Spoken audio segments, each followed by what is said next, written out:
Hi everyone, it's us lot at The Rest is Lean again.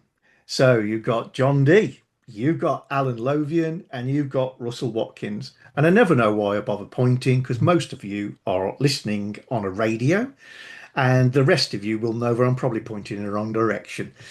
When you say radio, do you mean radio or hand cranked gramophone? Yeah, They'll on the think like wireless. Well, they Hand will cranked hear us gramophone. on the wireless once the valves have warmed up. John still sends telegrams, Russ. Well, boys, this is season 4. I know. Who would have thought it? And for those of you who are new to the channel, this podcast is 3 lean No, professionals, in inverted commas, Mhm. who like to ramble and just wander through their memories, philosophies, and arguments in the topics of lean, continuous improvement, leadership, management psychology, etc. Well, we've had a email from one of our long-time viewers, David Hurst. Hi, David. Nice to hear Hello, from Dave. you as Hello, David. always, which I really enjoyed because it's some of the best backhanded compliments I've ever heard. Well, we've taken them in the right vein, but it maybe gives us some clues about what our viewers are looking for or what David John, is was it looking for. John? Was it listening to you is marginally better than putting a fork in my eye? Well, you may have summarized rather well. I wrote Quite, it. quite a long email, so I'll give you the executive summary. Just a quick note, say thank you for the podcast, really love it, all the rest of it. He's offering us a few opinions. In first opinion, the camaraderie was back on the last episode of the last season. Boom. I Must didn't be a know it different had channel gone he was on. anywhere, but the humour that's there from the shop floor was really coming through. Loving it. It feels like Great. he's listening to his friends in the pub.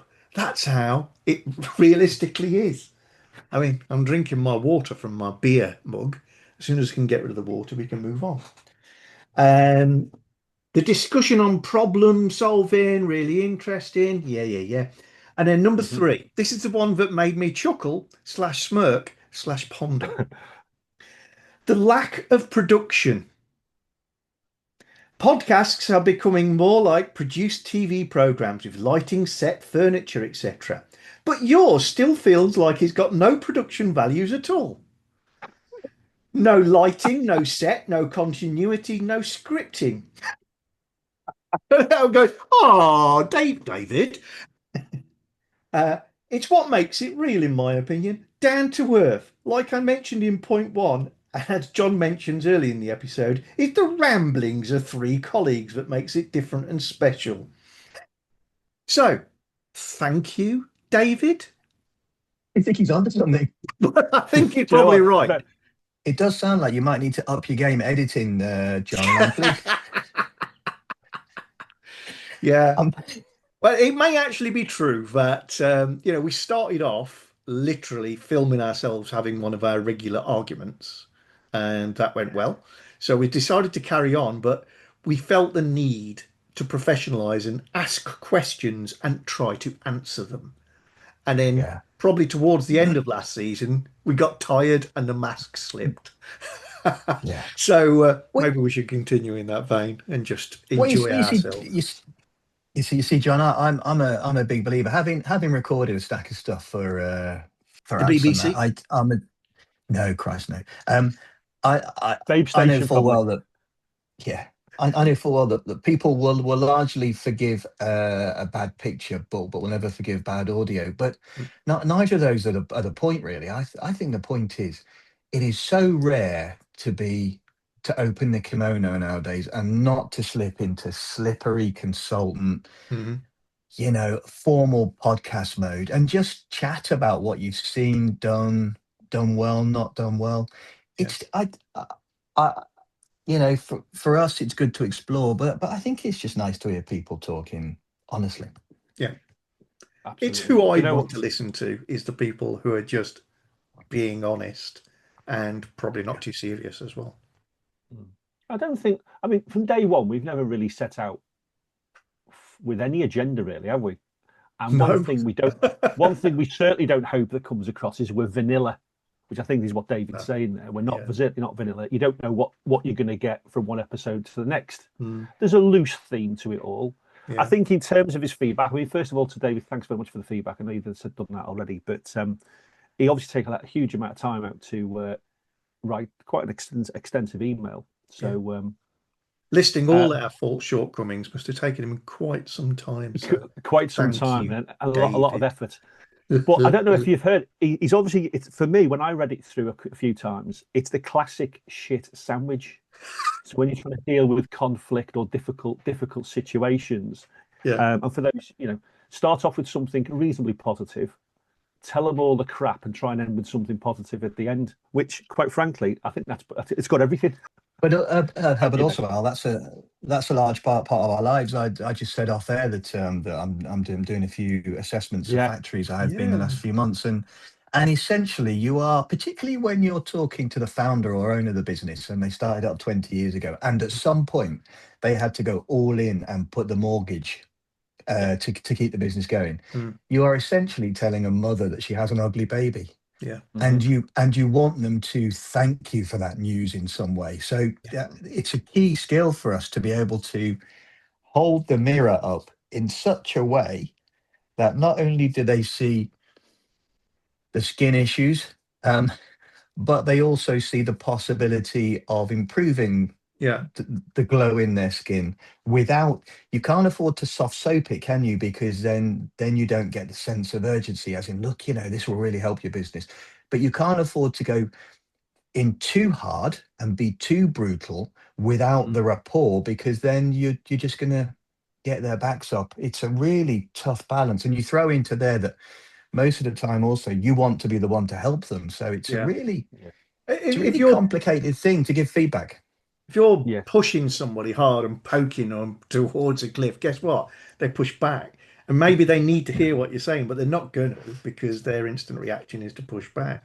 So you have got to be a bit careful with it. It puts me in mind of my little motto for the year that I quoted, I think, on the last episode. I'm not sure. But this year I've decided my mantra is give the customer what they want, because that's what they're paying for.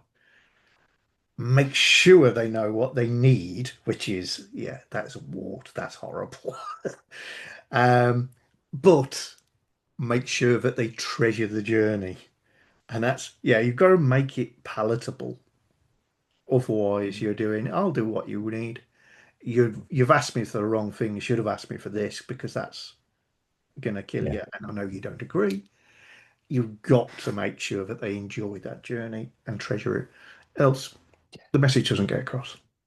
Well, because the value is in the journey, because the learning is in the journey, and if they can't replicate the thought patterns or the approach in some way, then it means to do it again, they've got to call you and you've failed. But John, it's interesting because I think you can pre-qualify this here, and so I'm working with a couple of 2-second lean companies who are trying to make the jump up, and one of them in particular is very keen to get brutal feedback, because they run lean tours, and everybody who's in ours and says it's lovely, and it's good, it's very good. But I've got a habit now of doing that thing from, there's a Christopher Nolan film called Tenet, and another one called Interstellar, and in Interstellar there are like robots in space, but they have settings for human attributes, and one of them is their honesty setting. Yes, TARS and SARS, TARS. Yeah, I said to the MD, he said, give me some feedback. I said, okay, so what's my honesty setting here? From 1 to 10, and he said 11. I said, right, great. I'm still going to tell you what I like, but I don't want to hear any crying when I tell you what is the issue against your future challenges. So yeah, it's context, but you can set the rapport, can't you? Absolutely. Yeah. Going back to something you said earlier on, Ross, about the fine line when you walk in, it's interesting. I think the first positive step is if they've asked you to go in, which is more often than not, as opposed to you've gone in under somebody else's pretense, i.e. a customer has sent you in, for example. I've come to support you. Exactly right. Exactly right. Because that, I mean, well, we all know how that can turn out. if it's you, if it's that MD directly, far easier conversation in my opinion. But when an end customer has sent you in to do an audit or an assessment, it's finding that time where you can have a one-to-one and gain the boundaries and the communication channels to help everybody. Because my experience has always been, it doesn't matter how well the perceived relationship is between the supplier and the customer. There's always a sense of uncertainty around the real reason why you're coming in. I think that's why the Japanese are so great at what they do, is because that's that bond. There's such a strong bond, isn't there, Ross and John, between the suppliers and the customers. Yeah. They really value their supply chains. Yes. Yeah. And I just still find in the Western world that that's not quite as strong as it can be. No, I agree. Right? And then because the danger is, there's always a question, well, how much of this is unfiltered? If I open up my kimono to you, how much is, there might be certain things which actually I don't want to declare to the customer. Yeah. For whatever reason. And then my humble opinion is they're entitled to do that. It's their business. Okay. Yeah. So yeah, having that opportunity to sit down with them, going back to your point, Russ, understanding what volume setting you want to be set to, what are you willing to expect? And again, I'll throw it back to you, Ross. I was going to say, even when he does say 11, how often do you then find that they may not quite have expected what 11 looked like or sounded like? Well, you can tell by reading their face after the first bit. So you don't start on 11, you start at 9 or 7, and then you see the reaction to 9. You go, okay, you look okay to me. Let's go a bit deeper. But I think there's a piece here that comes back to us as well, or anybody who is asked to assess a factory in any way, because there's a presupposition, there's an assumption here that we know what we're doing, and we do to a large extent, but you've got to make sure you're not looking for fake lean, for shiny stuff and the stuff that looks nice, and you can get past lipstick and give the pig a good stroke. Yeah. Or what your particular strength or comfort zone is. Yes. Yeah. What your interest is. Yes. Our own confirmation biases, our own biases. It's so hard to strip them out. Yeah. But there's also a humility piece here, and the humility piece is like I said. And I always think of this. The first point is we are professional stone throwers in that we chose a different path, and it has its difficulties. Our life is a good life, I think, because we get a lot of variety, we get a lot of stimulation. There are difficulties to it, but we are paid to throw stones at glass houses.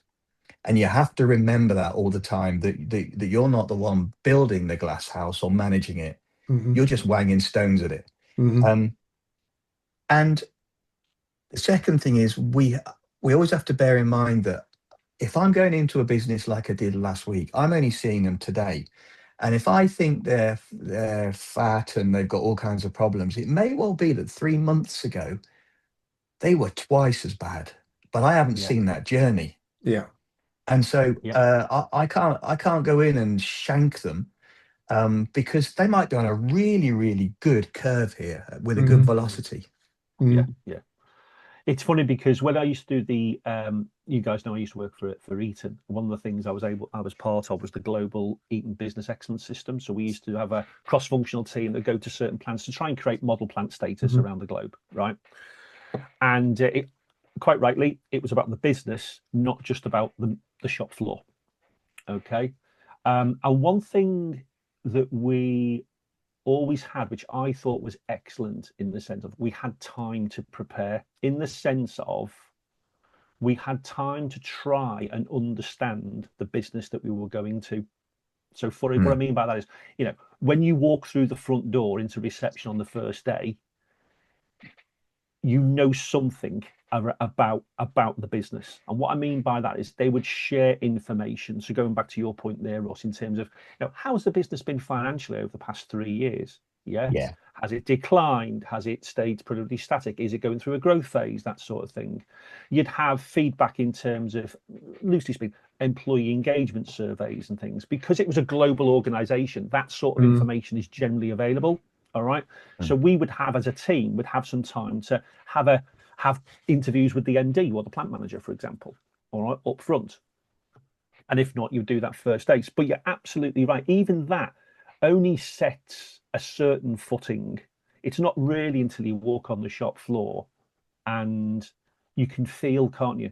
We've mentioned on previous episodes about the feel, using the senses. Yeah. To try and gauge what's going on. I think we're not going to know everything. You're absolutely right. But the 30 years plus that we've been doing this and haven't had the luxury to be going into so many different businesses in so many different industries, we get a vibe, don't we?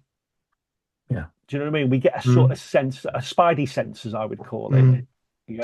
Of where the opportunities may lay. And I always take it on the point of view is, look, when you give the feedback, at the end of the day, it's based on observation on that particular day and any other information you may have been fortunate to have beforehand. Okay, which is not always the case. And it's for them to digest afterwards and choose from that feedback which do they feel are the most pertinent. Well, it's interesting because yes, and yes, and yes. That's interesting because I always frame it up front is I'm looking, I think of it as a Venn diagram. So I'm looking at 3 circles here when I go in to look at a business. One is, how lean are you currently? And what I'm looking for habits, I'm looking for patterns, I'm looking for processes and systems. How lean are you? And then there is, what does your future say you need to do? So what is your strategy? What markets you're going into, and are you ready for that? And the third is, what's the capability of your people? And within that, there is a little Venn diagram intersection where the output for me is, yes, a full assessment, but also for where you are, for where you want to go with the current capability of your people. These are the top 3, 4, or 5 things that I would do. The areas I would focus on. Now they can take or leave that, but at least you've narrowed down from 40 to 50 different things. But it's interesting because I still do sometimes, but for 10 years straight, I judged the TMMX Awards, and I used to like that because you would get 2.5 hours in each site over 3 days. You'd whip around the UK in the back of a car, doing hundreds and hundreds of miles, and you'd have 2.5 hours on each site, and you'd have to become very smart at asking good questions early and triangulating what their entry was to what you saw on the shop and avoiding the royal route, wandering off. We talked about that before. But you are still trying to hack things. And the risk is this. Some of the lean things are sexy and some aren't, or interesting and some aren't. So it's relatively easy and enjoyable to say, what's the 5S condition across this shop? Or have they got standardized work? To what level, in what places? And is it all linked back to PFMEA? Now, that's pretty simple. It's also way sexier than, do they know their lead time? And do they know their business model, make to order, build, make to stock, engineer to order? Do they know their lead time? And is that lead time good enough to be winning work, or are they losing work? That is really important to a business, but it ain't easy and interesting lean stuff like, what's the 5S like? Yeah. I don't think any of us have much experience of knocking on doors and saying, "Can I come in? Honest, I can sort you out." So there's always PS. What do you I have. do? I'm a Scouser, John. I'm always use that. This is true. There's normally nobody in there when I knock on the door. Give us a job. What you got? Well, the 2 Alsatians. I'll give us give 2 Liverpudlian kids. Guy gets out of his car and he says, "Hey, mister, if you give us £1, I'll look after your car." He said, "It's okay. I've got 2 dogs in the back." And the kid says, "Can he put out fires? Can he?" You can edit that one or leave it in. Excellent. No. I think it gives it a little bit of regional colour. So, John, sorry, you started saying so we're not generally tapping on doors. No, we're not generally tapping on doors saying, "Give us a job, mate." There's always some form of invite or push from somebody else to go into a client. And I think, to come right back to Russell's point about the challenge of sharing what you really think and what you've really seen and what you really think the opportunities are in a positive way without cutting too many corners off to make it palatable. Mhm. I think there's three flavors of businesses we enter, and there's only one of them where it's particularly hard. So in my head, I've just scribbled down because I've never named these before, but I can see them. Oh, go on. One is this business that is broken or has a very specific challenge. So Yeah, okay. all the sunroofs are leaking. Come quick, Russell, please come help. It could be a problem-solving thing. It could be a materials thing. Help us. That business is going to be very receptive to anything you say, and the more damning and the more surprising and the more, oh my God, we've been such fools. It's kind of like, great, it's probably going to fix us. So they're very inviting and it's very easy to share with them. Then you've got the businesses that have a challenge with their journey. So they're trying to save rent. They've decided that they're going to move out of this ex-Amazon warehouse that they got as a factory, and they're going to move into a unit off the back of a street in Birmingham. But they still want to do what they do, and oh, we got this big challenge on. Can you help us to achieve that? So nothing's broken, but they've decided to save money in a particular way, and can you help us?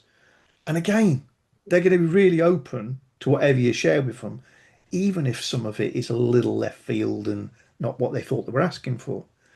But then you've got, this is where I think it's difficult. I've just wrote down a word because I haven't got one for it.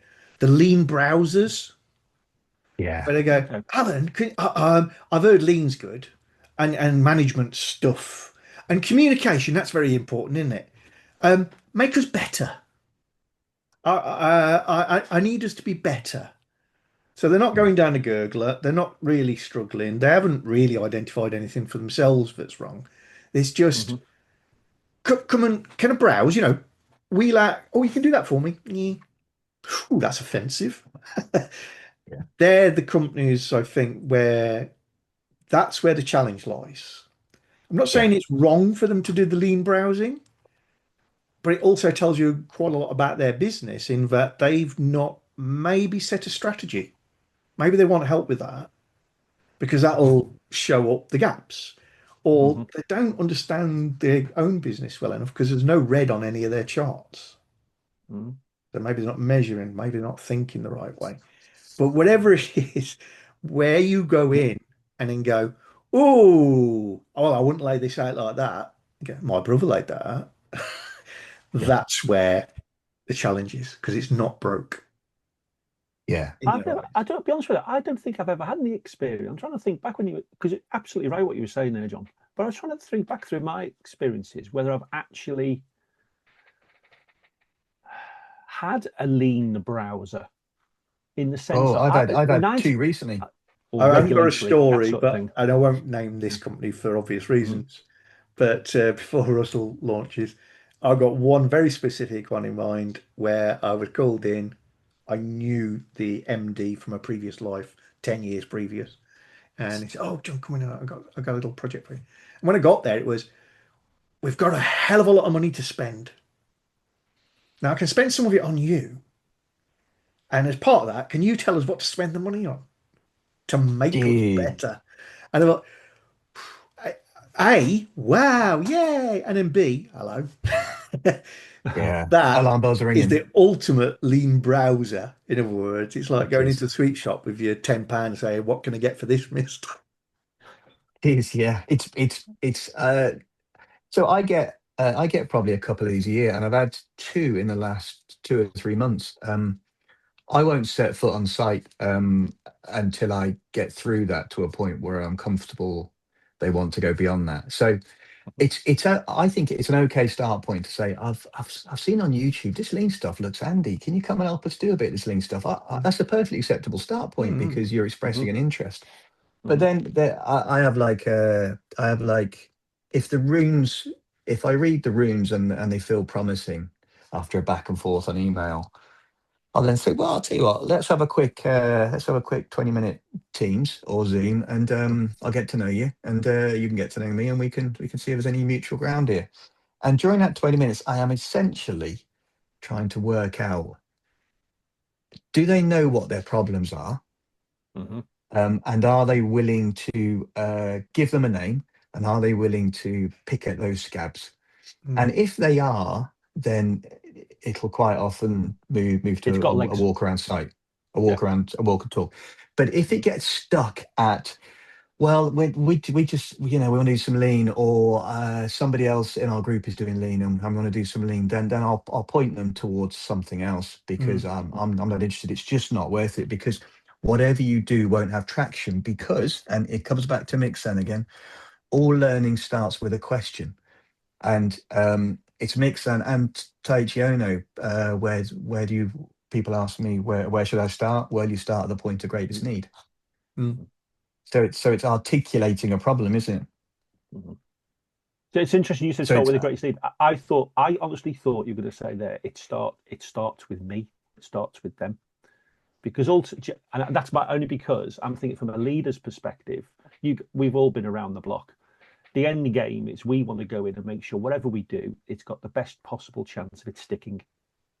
Yeah. And ultimately, if the guy or girl at the top of the tree is not 100% committed, there's a question mark there already, isn't there? Agree, Al, but committed to what? If they're committed to the intellectual pursuit, Dunning-Kruger style of just learning about lean, then nobody else is going to get behind it, because there's no purpose. There has to be a purpose. So I don't think they're mutually exclusive. They have to be up for it, but also for everybody else to follow this new monkey, there has to be a purpose, which is and we're hemorrhaging this. We've got a problem on that, because then it's an easy sell down the layers. There is a crisis of some kind there. Which was always the reason why Toyota done so well, because there was a crisis when it all first started. Yeah, indeed. Can I tell you a very quick story from 2 or 3 weeks ago, and then we'll wrap up. So I can be quite forthright, and I get it wrong sometimes. Yeah, this time I got it right, but I don't always by any stretch. But I was feeding back to a business, to the MD, and these people are very open. They're very up for doing things differently. And I told them something that was happening on their shop floor to do with quality. And I'd been there for 9 hours from 6 a.m. because I always like to see shift start up to see what happens, from 9 a.m. until 3, 4, whatever. And I told them something that was happening on the shop, and the MD said, "I'm astounded." To which I said, before I could stop myself, "I'm astounded that you're astounded." Now, he took it well. And I must have made a very quick judgment in that moment. I can't claim to have made a judgment that this conversation will be useful and I won't get this person's back up. But I was astounded. He was astounded because I was there for one day and he's there all the time. That's why I was astounded. Turned out that was a useful conversation, but that could have gone badly with the wrong person. Yes. Yeah. It's knowing your audience, isn't it? And that's difficult to day one. It's difficult from the moment you've met them. That's a conversation that we didn't know we were going to have when we started this podcast, boys and girls. So I think that's playing into our strength of rambling and having no plan. Yeah. So I'd love to tell you what we'll be talking about next time, but there'd be no point. Thanks to David. Thanks to David for starting us off with his sandwich. Absolutely, David. Thank you so much. That one's for you. Maybe that's the name of this episode. David's sandwich. Maybe what we do say, look, guys, if everyone that's listening or watching us, if they do send us their feedback, we do read it, we do digest it, and you never know, we might make an episode or part of an episode on behalf of it. So keep them coming. Fabulous. Okie dokie. Right, so please subscribe if you're not subscribed to the YouTube channel. Follow or like if you're following along on the various audio channels, podcasts, etc. And we look forward to hearing you again and seeing you again on the next podcast. See you all. See you guys. Cheerio. Stay safe. Bye. Bye.